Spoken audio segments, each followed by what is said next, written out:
Pukul 6 waktu Indonesia Tengah. Radio Republik Indonesia ND menghadirkan Warta Berita.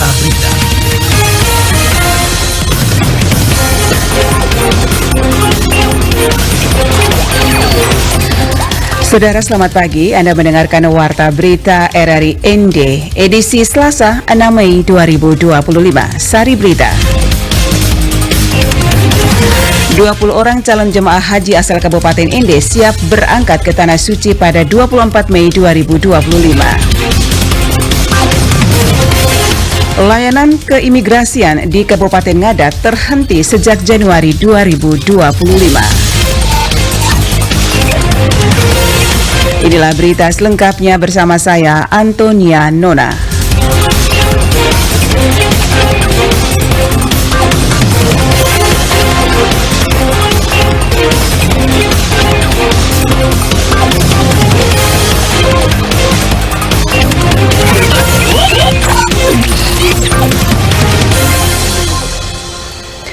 Sebanyak 20 orang calon jemaah haji asal Kabupaten ND, Nusa Tenggara Timur dijadwalkan akan berangkat ke Tanah Suci pada 24 Mei 2025 mendatang. Laporan Suimam. Hal itu disampaikan oleh penyelenggara haji dan umroh PHU Kantor Kementerian Agama Kabupaten ND, Muhammad Salam Daud kepada RRI di ruang kerjanya Senin 5 Mei 2025. Dijelaskan, jemaah haji dari ND akan memulai perjalanan dari ND ke Kupang terlebih dahulu. Seperti biasa transit di Kupang, lalu melanjutkan penerbangan ke Surabaya. Setelah itu kita istirahat dan masuk ke asrama haji pada tanggal 23 Mei. 23 Mei masuk ke asrama haji dan kita insya Allah termasuk saya sendiri yang menjadi petugas haji pembimbing ikut serta dengan jamaah haji, kita akan berangkat ke Tanah Suci, ke Jeddah itu pada tanggal 24 Mei. Ia melanjutkan, seluruh jemaah haji telah dipersiapkan secara matang baik dari sisi administrasi, kesehatan hingga pembekalan manasik. Ditambahkan, setelah menyelesaikan ibadah haji, para jemaah dijadwalkan kembali ke tanah air dan tiba di Bandara Internasional Juanda Surabaya pada 4 Juli 2025. 2 hari kemudian, tepatnya pada 6 Juli 2025, jamaah haji akan kembali ke daerah asal Kabupaten ND. Pelayanan keimigrasian berupa pengurusan paspor di Mall Pelayanan Publik MPP Kabupaten Ngada belum kembali beroperasi sejak Januari 2025. Laporan Lady Badin.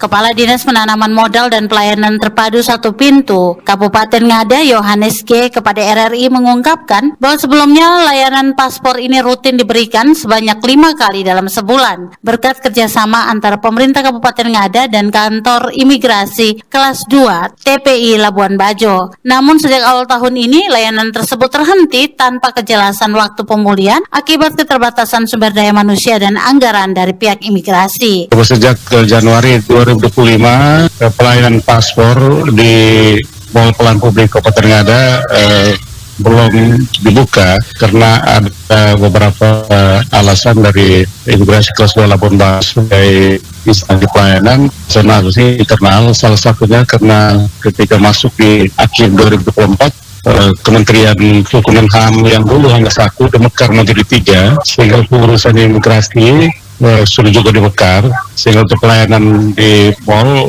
dari informasi yang kami dapatkan dari Balai Imigrasi Kelas 2 Labuan Bajo belum dilakukan karena mereka masih sementara batas sumber daya manusia, tenaga dan pembiayaan untuk melakukan pelayanan di mall publik Kabupaten Ngada. Diungkapkan Yohanes, masyarakat Ngada yang telah terbiasa mengurus paspor di Mall Pelayanan Publik dampaknya harus kembali melakukan perjalanan ke Kupang ataupun Labuan Bajo. Hal ini tentunya menimbulkan kekecewaan di kalangan warga yang telah mengandalkan kemudahan akses layanan di wilayahnya sendiri. Dirinya mengungkapkan pemerintah Kabupaten Ngada telah mengupayakan komunikasi intensif dengan pihak imigrasi agar pelayanan bisa segera dibuka kembali. Yang bertanya ke kami, baik yang datang langsung maupun melalui via telepon BA cukup banyak, dan memang itu saya menyadari membuat masyarakat kecewa kenapa tidak dibuka lagi pelayanan paspor di Kabupaten Ngada. Dirinya berharap agar seluruh instansi vertikal dan BUMN yang berkantor di Kabupaten Ngada dapat berkomitmen mendukung optimalisasi pelayanan publik di Mall Pelayanan Publik Kabupaten Ngada sebagai satu-satunya pusat layanan terpadu di wilayah tersebut. RRI ND Lady Badin melaporkan. Bupati Ende Yosef Benedictus Badeoda meminta peserta seleksi kompetisi P3K untuk fokus bekerja tenang dan teliti karena hasil kelulusan murni ditentukan oleh kemampuan masing-masing peserta tanpa bantuan pihak manapun. Laporan Rovinus Bula. Sebanyak 1.296 peserta seleksi pegawai pemerintah dengan perjanjian kerja P3K gelombang kedua formasi 2024 di Kabupaten Ende diminta untuk fokus bekerja tenang dan teliti. Permintaan tersebut disampaikan langsung oleh Bupati Ende Yosef Benedictus Badeoda saat membuka seleksi pada Senin 5 Mei 2025 di Aula Graha Ristela Ende. Dalam arahan, Bupati Yosef menegaskan bahwa tidak ada intervensi dalam proses seleksi kali ini. Menurutnya, hasil kelulusan murni ditentukan oleh kemampuan masing-masing peserta tanpa bantuan pihak manapun. Bupati Yosef mengungkapkan seluruh proses seleksi akan diawasi langsung oleh Badan Kepegawaian Negara BKN Pusat. Oleh karena itu, ia menghimbau kepada peserta yang mengikuti ujian dengan tertib dan disiplin tinggi. Tidak ada ruang bagi praktik-praktik tidak sehat dan kelulusan sepenuhnya ditentukan oleh hasil kerja dan kesiapan diri masing-masing peserta. Kelulusan mereka itu tergantung diri mereka, kemampuan mereka sendiri. Tidak bisa ada intervensi dari pihak manapun. Ya, jadi mereka harus berjuang sendiri, maka itu harus benar-benar mempersiapkan diri dengan baik. Itu yang saya sampaikan tadi. Bupati Yosef meminta peserta untuk benar-benar mempersiapkan diri, baik secara intelektual maupun mental. Kesiapan otak dan batin disebut menjadi kunci sukses dalam menghadapi ujian berbasis sistem komputer. Menurutnya, seleksi P3K bukan hanya soal mencari pekerjaan, tetapi juga tentang pengabdian kepada masyarakat Kabupaten Ende. Ia berharap para peserta bisa lolos dan kembali mengabdi di daerah sendiri. Selain itu, Bupati Yosef menekankan pentingnya menjaga integritas selama proses seleksi berlangsung. Ia ingin agar Kabupaten Ende menjadi contoh daerah yang bersih dari praktik kecurangan dalam rekrutmen ASN. RRI Ende Rovinus Bula melaporkan.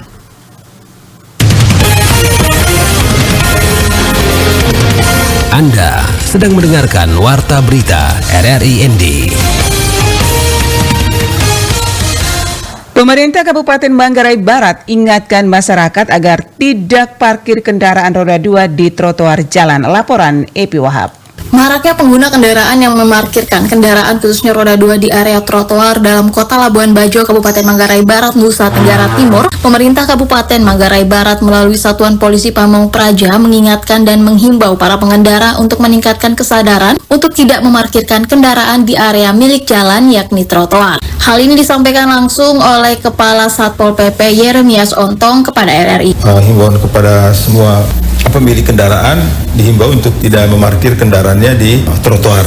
Tentu kami dalam pelaksanaan kegiatan operasi kami selalu menghimbau untuk mengingatkan para pengguna pemilik kendaraan untuk tidak memanfaatkan area trotoar untuk parkir kendaraan. Dia menambahkan trotoar jalan merupakan bagian dari daerah milik jalan yang tidak diperbolehkan untuk melakukan aktivitas lain seperti parkir kendaraan maupun berjualan.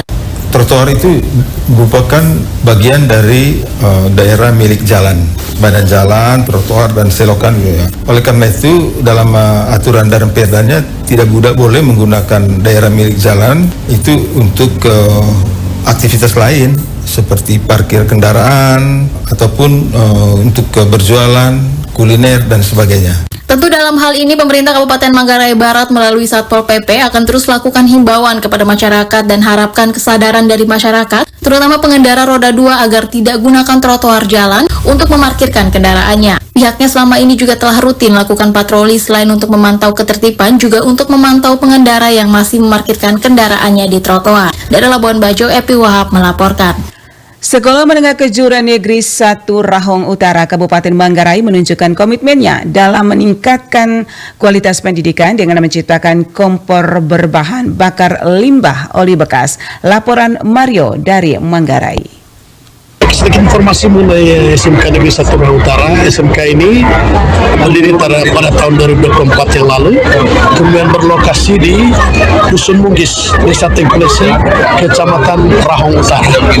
Sekolah Menengah Kejuruan Negeri 1 Rahang Utara Kabupaten Manggarai menunjukkan komitmennya dalam meningkatkan kualitas pendidikan dengan menciptakan kompor berbahan bakar limbah oli bekas. Inovasi ini ditampilkan saat pameran Hardiknas Gebiar SMK yang diselenggarakan oleh pemerintah daerah Kabupaten Manggarai bekerjasama dengan Komisi Pengawas Wilayah Dinas Pendidikan dan Kebudayaan Provinsi Nusa Tenggara Timur di Natas Labar, Motangrua. Kompor inovatif ini tidak hanya ekonomis, tetapi juga ramah lingkungan. Kompor ini bisa menyala selama 6 hingga 7 jam hanya dengan 1 liter oli bekas. Kompor ini menjadi solusi bagi masyarakat yang ingin menghemat biaya dan mengurangi limbah. Kepala Sekolah SMKN 1 Rahang Utara, Yohanes Taji, menjelaskan bahwa tujuan sekolah ini untuk melahirkan inovasi dan kreativitas siswa di bidang teknologi sesuai dengan jurusan. Ia menilai inovasi ini mampu memberikan peluang untuk menciptakan lapangan pekerjaan yang baru. SMK ini kan tujuannya untuk melahirkan inovasi dan kreasi-kreasi baru, terutama di bidang teknologi sesuai dengan jurusan. Dan yang kami hasilkan ini adalah teknologi tepat guna. Jadi memanfaatkan limbah-limbah bekas yang dibuang-buang orang, tapi ternyata kita bisa manfaatkan menjadi teknologi tepat guna. Dan ini kita ciptakan kreasi ini melalui pikiran-pikiran original, pikiran-pikiran asli dari komunitas SMK Negeri 1 Rahang Utara. Dan diharapkan dengan teknologi tepat guna seperti ini, kita bisa menghemat pengeluaran di rumah-rumah tangga. Untuk ke lapangan kerja, tentu saja siswa-siswi kami ini kan ada beberapa tujuan ya. Kalau tamatan ini pertama mereka bisa langsung bekerja. Tapi kalau memang lapangan kerja sulit didapat, maka mereka bisa menciptakan usaha sendiri. Salah satunya adalah membuka usaha untuk menciptakan atau memproduksi mesin-mesin seperti ini. Dengan inovasi dan kreativitas yang ditampilkan oleh SMKN 1 Rahang Utara, sekolah ini membuktikan bahwa pendidikan dapat menjadi kunci untuk meningkatkan kualitas hidup masyarakat dan mengurangi angka pengangguran. Dari Manggarai, Mario melaporkan. Berita terakhir, pemerintah Kabupaten Ende berlakukan kebijakan jam belajar sebagai bagian dari upaya meningkatkan budaya belajar di kalangan peserta didik. Laporan Nikolaus Makumeli. Dalam rangka memajukan dunia pendidikan dan menciptakan generasi emas, pemerintah Kabupaten Ende beberapa waktu lalu berlakukan program jam belajar. Adapun program jam belajar ditetapkan pada pukul 18 hingga 20 WITA setiap hari setelah waktu sholat maghrib serta doa Angelus. Selama jam belajar berlangsung, masyarakat dihimbau untuk menciptakan suasana yang kondusif, antara lain dengan mengurangi kebisingan dan membatasi kegiatan yang berpotensi mengganggu konsentrasi belajar para siswa. Pemerintah daerah juga meminta agar para orang tua dan wali untuk turut berperan aktif dalam mendampingi serta memastikan anak-anak memanfaatkan waktu tersebut untuk belajar atau mengerjakan tugas dari sekolah. Bupati Yosef menginstruksikan agar Kepala Satuan Pendidikan mensosialisasikan dan memantau pelaksanaan kebijakan ini di lingkungan masing-masing. Sementara itu, anggota DPRD Kabupaten Ende Anselmus Kaise kepada RRI menuturkan bahwa program tersebut wajib digaungkan dan didukung oleh setiap stakeholder.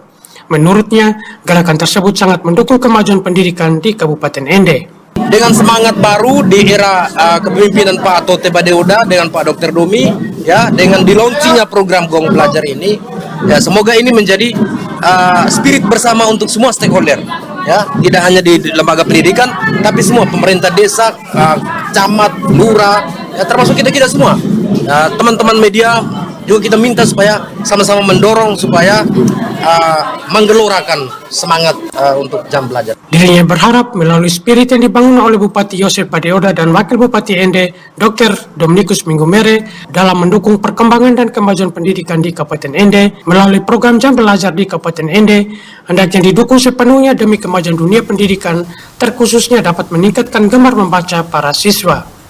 RRI Ende Nikolaus Makumeli melaporkan. Saudara, sekian Warta Berita Daerah RRI Ende edisi Selasa 6 Mei 2025. Saya Antonia Nona mengucapkan terima kasih. Selamat pagi.